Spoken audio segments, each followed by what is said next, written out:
कोकण स्थानिक स्वराज्य संस्था मतदारसंघाच्या विधान परिषद निवडणुकीसाठी आमदार महेंद्र दळवी यांनी आपली कन्या जोईली जोईकर दळवी हिचा उमेदवारी अर्ज दाखल केला होता. मात्र शिवसेना पक्षप्रमुख तथा उपमुख्यमंत्री एकनाथ शिंदे यांच्या आदेशानंतर दळवी यांनी हा अर्ज मागे घेतला. यानंतर महेंद्र दळवी यांनी सोशल मीडियावर एक भावनिक पोस्ट शेअर करत आपल्या भावना व्यक्त केल्या आहेत. आपल्या राजकीय प्रवासातील एका पर्वाचा अंत आपण स्वतः केला होता, तर आज दुसऱ्या एका राजकीय पर्वाचाही अंत झाला असता, असे सूचक विधान त्यांनी केले आहे. राजकारणात चढ उतार होत राहतात, पण जनतेचा विश्वास कायम राहतो. कोकणातील सेवा हेच माझे ध्येय आहे आणि यापुढेही त्याच प्रामाणिकपणे आपल्या सेवेत राहणार आहे, असे सांगत दळवी यांनी आजचा दिवस कोकणवासियांचा नसला तरी येणारा उद्याचा सूर्योदय माझ्या कोकणवासियांचा असेल या भावनिक संदेशाने आपल्या पोस्टची सांगता केली आहे.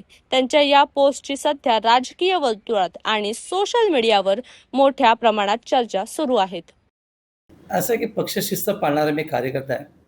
आमच्या पक्षाचे मुख्य नेते आदरणीय शिंदेसाहेबांनी आदेश दिल्यानंतर त्या आदेशाचं पालन करणं हे माझं काम निश्चित आहे. आणि म्हणून उद्भवलेल्या महाराष्ट्राच्या परिस्थितीला अनुसरून साहेबांचा आदेश पाळून मी आज माझ्या कन्येचा फॉर्म आज मी पाठी घेतला आहे. आणि करताना मी एक भावनिक पोस्ट केली आहे, कारण शेवटी एका मुलीचा मी बाप आहे आणि तिची उमेदवारी अपक्ष भरत असताना माझ्या समस्त कार्यकर्त्यांनी या गोष्टीचं समर्थन केलं होतं. कारण एकंदर कोकणाची राजकीय उद्भवलेली परिस्थिती बघताना ही सीट शिवसेना वाटायला पाहिजे होती, परंतु महायुतीचा धर्म पाळून जे वरच्या स्तरावरती तिन्ही नेत्यांमध्ये ठरलं त्याचा आदेश पाळणारा मी कार्यकर्ता आहे. आणि म्हणून ही सीट राष्ट्रवादीच्या वाट्याला गेली आणि त्या भावनेतनं मी ती आज पोस्ट दिलेली आहे फॉर्म पाठी घेताना. निश्चित म्हणजे तटकऱ्यांचं अनिकेत तटकरे आता फॉर्म भरलेला आहे, त्यांना तुम्ही मदत करणार का? नाही, असं आहे की आता मी ज्या पोस्टमधून जी माझी भावना व्यक्त केली 4 तारखेनंतर मी माझ्या समस्त प्रमुख पदाधिकारी कार्यकर्त्यांची बैठक निश्चित घेईन आणि दिलेला साहेबांचा आदेश जो आहे त्या आदेशाचं पालन करण्यासाठी त्यांची चर्चा करेन.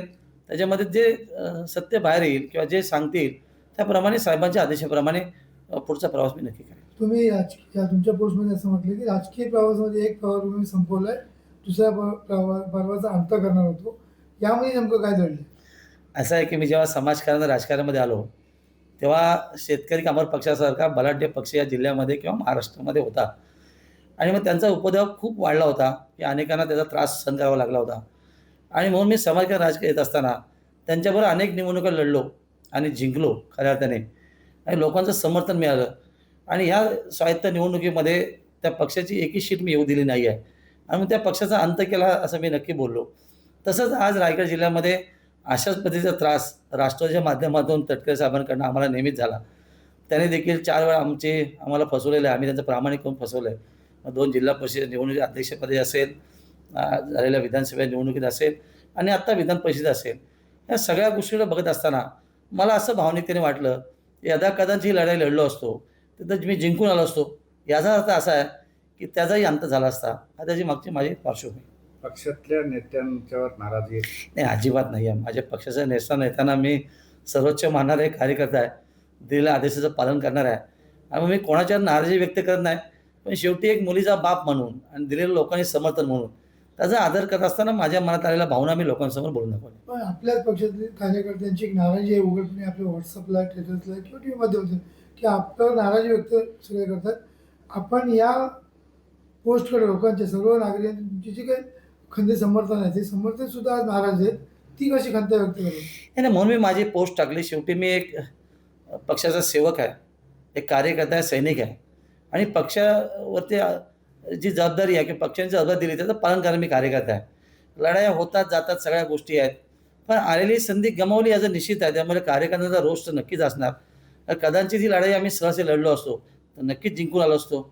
आणि म्हणून या सगळ्या गोष्टी बघत असताना मी भावनिक पोस्ट टाकली आणि त्याला मी शेवटी जय महाराष्ट्र बोललो आहे. लोकांना विनंती केली आहे की जे काय मी आत्ता पोस्टमध्ये लिहिलं आहे हे माझी भावनिकता आहे, कारण लोकांनी माझ्यावरती प्रेम केलं. या सगळ्या गोष्टीमध्ये निवडणूक पुकारा झाल्यापासून आत्तापर्यंत हजारो लोकांचे मला फोन आले कोकणातनं आणि समर्थनात ते होते. त्याचा आदर करण्याची पोस्ट आहे, त्याच्यामुळे लोकही नक्की वाचतील असं माझं व्यक्तिमत निश्चित आहे.